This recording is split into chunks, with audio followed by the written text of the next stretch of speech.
All right, we're gonna give this a try. How are you all doing today? We got beautiful weather. Once again, we're so grateful. We're at the Virginia Folk-Life program, and we're so grateful to the University of Richmond and to Union for their support, as well as to Tredegar, by the way, who lends us this beautiful, beautiful site. There's such all the park rangers, everybody here is this wonderful host. Give them a hand. They don't always get as many thanks as they deserve for. Well, you spend months putting these festivals together, and you think about what you want to do and what you're going to have on the stage, and you dream up. Sometimes the best part is you get to kind of dream up these once-in-a-lifetime little scenarios, you know? So I thought, I know what I want to do. I said, I want, first of all, Reggie Harris to come from Lenoir, North Carolina, the Harris brothers. And then I thought, man, what would be really cool is if you had him sitting next to Danny Knicely from Taylorstown.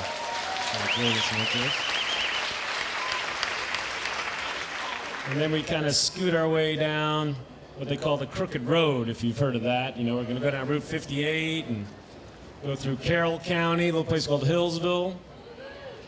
For Mr. Josh Pickett over here, I call him the Wicked Pickett.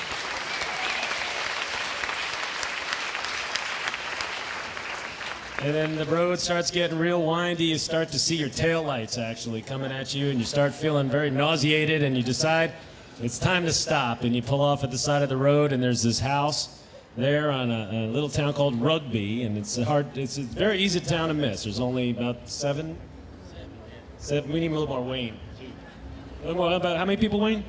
7. About 7 people live in that town, and so a large percentage of it is sitting right here, and there's not much to do, so you're trying to work off the nausea from the ride, and you sit around, a bunch of guys like this gentleman here, and you probably know who he is, right? I imagine he's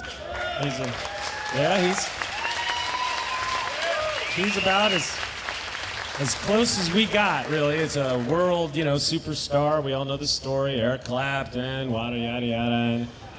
He's on the cover of Virginia Living, right? And he's got a best-selling book about him out there, and he's played at the baseball games and stuff. And he's not yet he has not yet announced the candidacy, but he's winning in straw polls in Iowa and New Hampshire. And he's my candidate. That's Wayne C. Henderson from Rugby. And now you know Wayne has won. How many blue ribbons, Wayne? At Galax? I think 13. Wayne's won 13, and we have Harold Mitchell here all day. He's the MC. We've had him. He's won 13 Galax Fiddlers Convention guitar competitions, which is a very large number. I'm not sure if it's a record, but it's probably up there pretty high. It's kind of like the Super Bowl of guitar contests.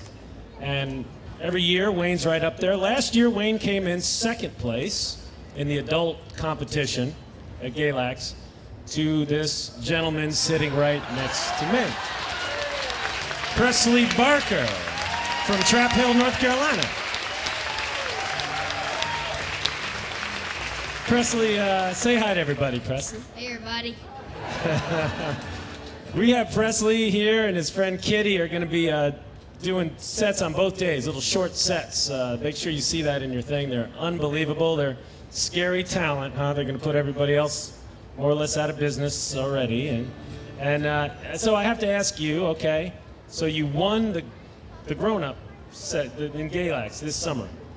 What was that like? I mean, was that a surprise to you, or did you? Yeah, it was a big surprise. Wayne, I knew he was, he's just great, great guy, and a great person, and great guitar player. And I really didn't think I was going to win there. I'm sure he was going to. What song was it that you played? I played Nashville Pickin'. You all know that one? You want to do that? Sure. Why don't you do it and they'll join? Is that okay? Let them try it. Let them join it. Okay.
Presley Barker.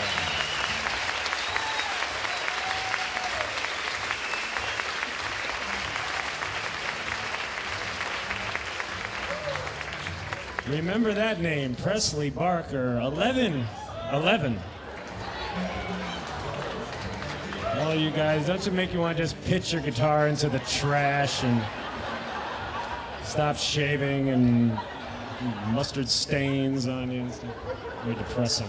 No, it's exhilarating. It's good to see the music in such good hands. What got you into guitar, would you say? Well, I just grew up listening to bluegrass and old-time music, and I just wanted to play it. Yeah. When did you start playing? I started playing when I was 7 years old. Wow, okay, so there's still time, not that long, Wow. Well, let's go over here. Let's say hi again to Reggie Harris. I'm so psyched that we were able to steal him away here for a little while. One of my favorite guitar pickers, Reggie. And Reggie, tell us about you getting into, what kind of the guitar players, I know you play so many different styles, but what are some of the first guitar players that really drew you to the instrument, if you could remember?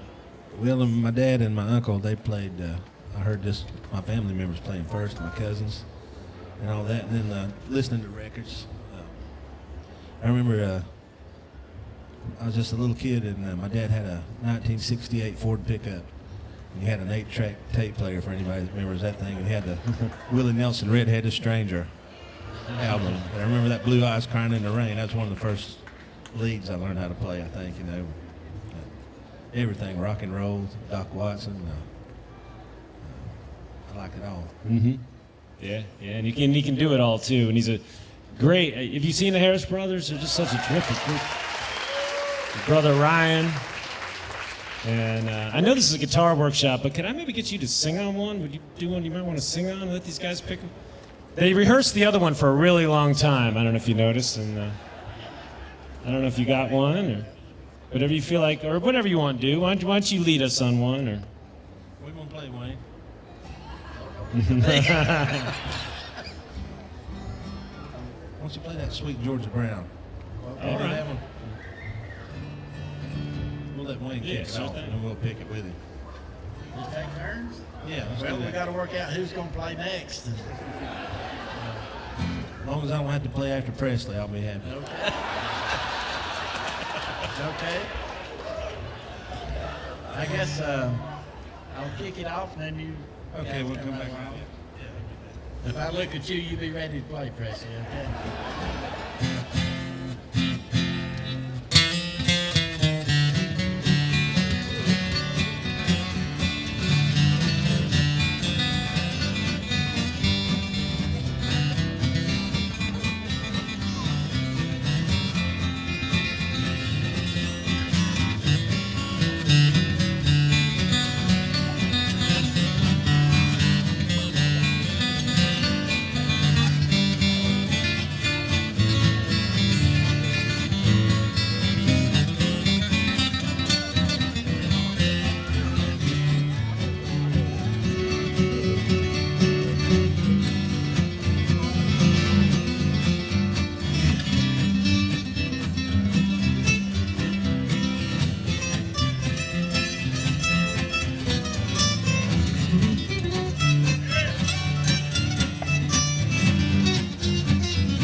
One thing's, for those of us who can't do this, you know, when we see these things, especially these workshops that you see throughout the weekend, percussion, whatever it may be, and everybody seems to just be able to know what to do. Like at some point there, you'd all decided we're just going to play half of the line, and I'm going to take the.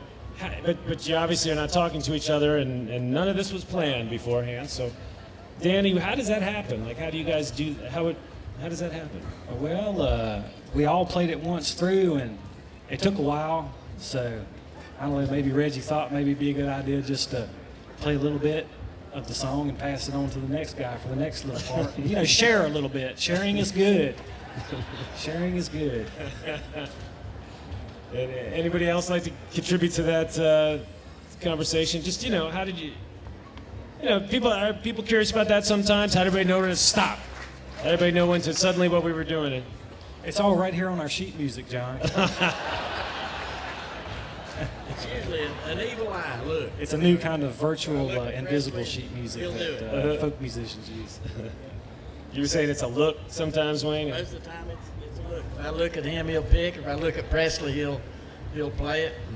And it's usually just a wink or just a little bit of a look.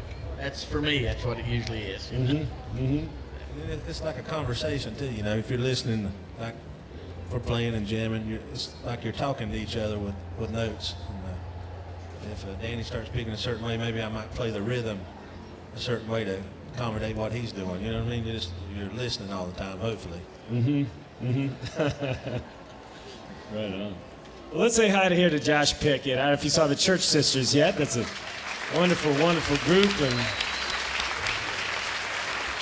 Josh is a mean flat picker. And Josh, how'd you get into guitar? I can't even remember. I had a cousin that played, would get together, family get-togethers and such, and he would always have a guitar, and I would always pester him to death to play it, and I'm sure it was a nicer guitar than he wanted a young kid running around with, beating on, but he had enough patience and showed me my first chords, and after that I got infatuated with it, just sit and play guitar all the time, and that's how I got going. And that's it. And that's it. And what's some of your favorite songs to play? Like if you just sitting around and picking and with friends and jamming, and it's your turn to pick one. Well, I've never been a really big competition player. I have entered a few of them. I've always been more of a band player, but I guess got into a lot of the lead playing, early in my career, and so a lot of the fiddle tunes around where we play, I do a lot of like Salt Creek, Big Mon, some of the faster paced stuff, and that's what I'm playing most of the time. You want to do one of them? Yeah, we'll do. Everybody knows Salt Creek. This is pretty much a guitar staple. And I would like to brag on this fella to the right of me just a little. As most of you can see looking up here, 3 of these guitars on stage right now were built by Wayne Henderson right here.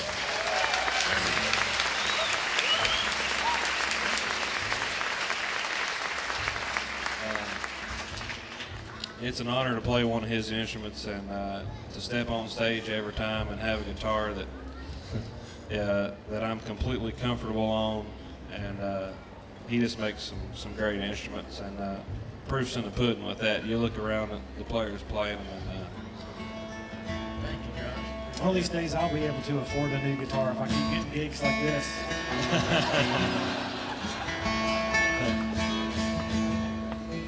This is one. This is one called Salt Creek.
Josh Pickett.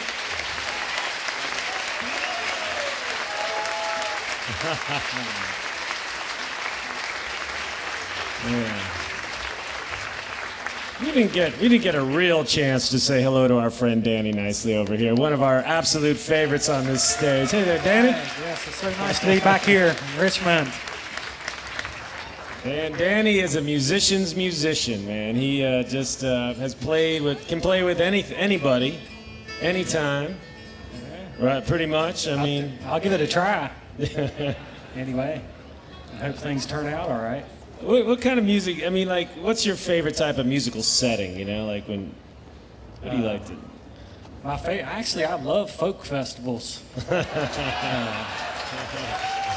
Especially, I love the special events like this. You know, there's some guys I don't normally get to play with, you know, and I don't know if y'all knew it or not, but, a lot of the artists stay in the same place, and sometimes at night in the lobby of the hotel, you get kind of a, random jam session, like maybe a couple guys from each band, and it could be a balalaika and a mandolin or a harmonica or maybe something you don't even know what it is. And so that's kind of my favorite musical setting, is to get a chance to, share what I got and check out what other people have to share. Yeah. You want to turn them on to something maybe different than we've been doing today? I don't know, something. Well, What do you feel like? how different? Well, I mean, Okay, this.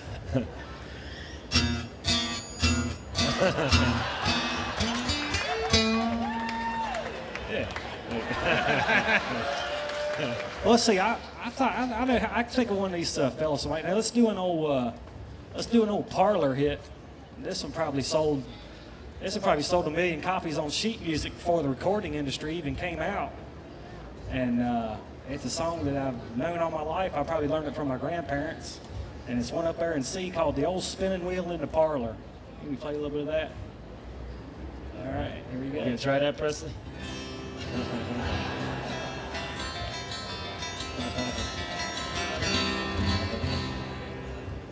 There we go. The old spinning wheel in the parlor.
Presley, you picked up on that real good. You got that. How do you do when you hear a song, people are playing a song you never heard before? What goes through your mind to try to, what are you doing to be able to get it to? Well, I mainly watch somebody like Danny or Wayne or somebody like that because I have no idea what I'm doing most of the time.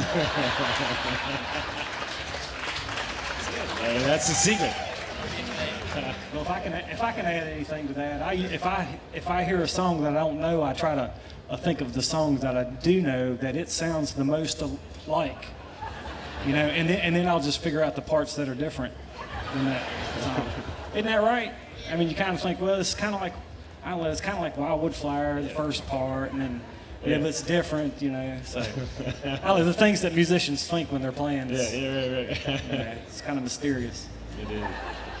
Now, I mentioned before, Wayne is from a town of 7 people, Rugby, Virginia, and they must be missing you there. I always love when you tell us a little something going on there with Rugby. What's a little tale from there? I don't know, somewhere you knew. Well, there ain't but 7 people, and not too much goes on. But when I'm gone like this, we have to take turns, being the mayor and the school teacher, and the town drunk and the preacher and everything else, And when I'm gone for 2 or 3 days like that, I think you do miss me, and that's a good thing. And you got time for me to tell about the circus when he's coming through? That's my favorite old-time story about Rugby. That my folks told me this years and years ago when population, they say, has always been 7 because every time a new baby's born, somebody leaves town every time. And anyway, the circus was coming through Rugby there, and they wouldn't stop for 7 people. I guess you can't blame them, we wouldn't do that. But we had excitement anyway because they carried those animals around in these big old wooden carts and things, and they broke a wheel off one of them and turned it over to the side of the hill, and they spilled out those circus animals in that little community. We had lions, tigers, and stuff like that running around. You can imagine that is quite a fuss. And the circus people were real good, and they caught them up. They didn't hurt anybody at all. But what I wanted to tell you the funny story about, they lost the elephant. They couldn't find a thing in that little place as big as an elephant. They searched everywhere. The sheriff got word he'd been out at this lady's farm. Of course, he went right out there the next day, went up to her house and asked her if she had seen an elephant. Come to find out, she didn't know what one was. And never heard tell of one, and never even seen a picture of one in a book or anything. And the sheriff was trying to describe what he was looking for and asked her if she'd seen anything like that. Said, well, yes, I did. Said, just this morning, there was some kind of a big old animal like that up there in my garden. Said, you know what? It was pulling up every one of my cabbages with its tail. And he said, pulling up cabbages with his tail? What in the world is it doing with them? Said, you wouldn't believe it if I told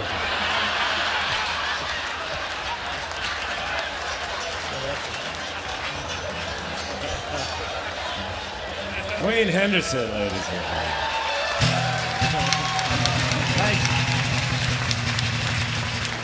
Thank you, appreciate that. That's my favorite old-time story about Rugby there.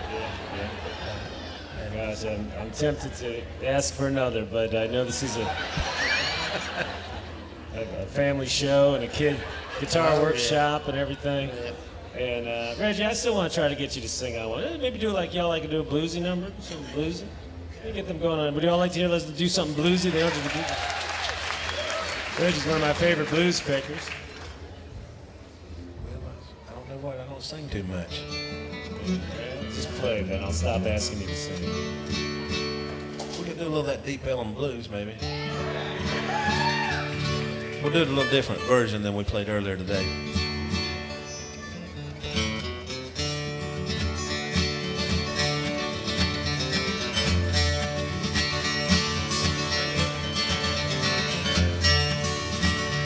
When you go down to Deep Ellum, put your money in your shoes.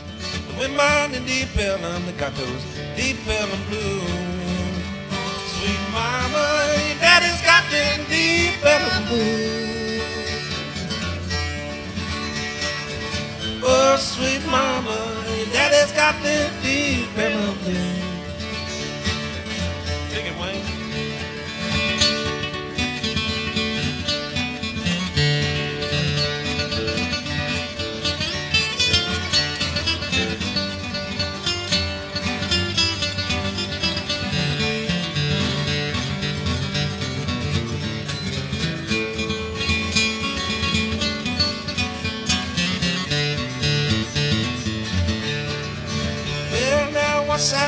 preacher, preached the Bible through and through.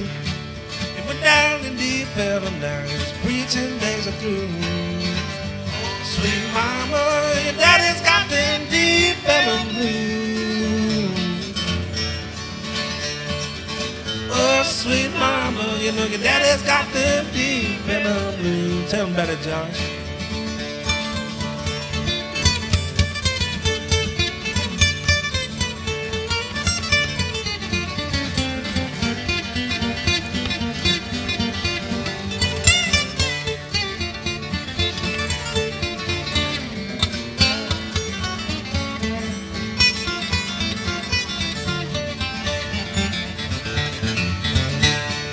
Go down in deep Ellum, just have a little fun.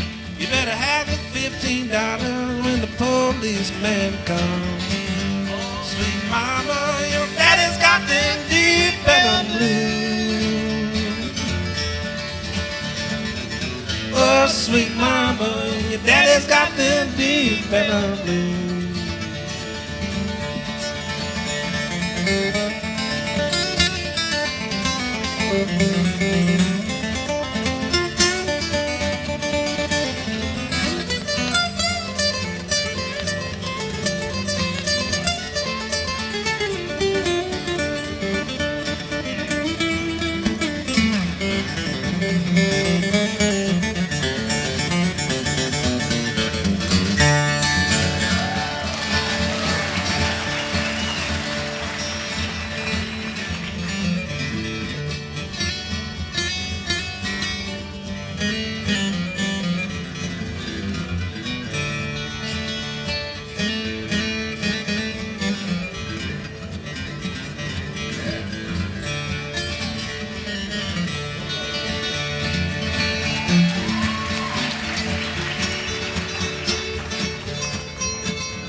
Deep Ellum, put some money in your shoes. Don't remind the deep Ellum, got those deep Ellum blues. Oh, sweet mama, your daddy's got them deep Ellum blues. Oh, sweet mama, your daddy's got them deep Ellum blues. Oh, sweet mama, your daddy's got them deep Ellum blues.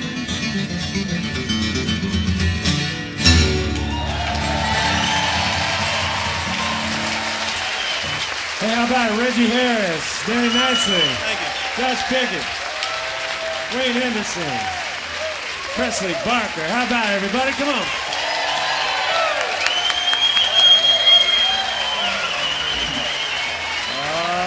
Some of these guys have somewhere to go. Not me, Johnny. I don't have anywhere to go.